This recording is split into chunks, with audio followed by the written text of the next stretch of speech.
BJP ఎట్లాగో అమ్ముడుపోయింది వీళ్ళకి. ముఖ్యంగా బీజేపీ కాంగ్రెస్ ఇవాళ జాయింట్ వెంచర్ గవర్నమెంట్ నడుపుతున్నాయి ఇక్కడ, అందరికీ తెలుసు. BJP Congress joint venture government నడుస్తుంది తెలంగాణలో, ఇది అక్షర సత్యం. నేను అడుగుతున్నా, బండి సంజయ్, అమిత్ షా ఎందుకు మాట్లాడతలేరండి?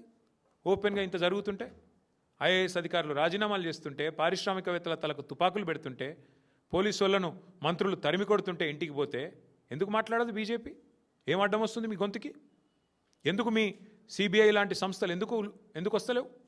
సిబిఐకి జనరల్ కన్సెంట్ ఇచ్చిండ్రు కదా, రమ్మను, ఎంక్వైరీ చేయమనండి, సువమోటోగా తీసుకోమనండి. ఇవేవి కనబడవు. అందుకే నేను అంటున్నా, ఈ రాష్ట్రాన్ని కాపాడుకోవాలి అంటే ఇంకా బీజేపీ వల్ల కాదు, ఇంకెవడి వల్ల కాదు, కేవలం కేసీఆర్ గారి నాయకత్వాన్ని తిరిగి తెచ్చుకుంటే తప్ప ఈ విశృంఖల, ఈ దుర్మార్గ ముఠాలకు, ఈ అరాచక పర్వాలకు తెరదించాలి అంటే ప్రజల చేతుల్లో నా శక్తి ఉంది.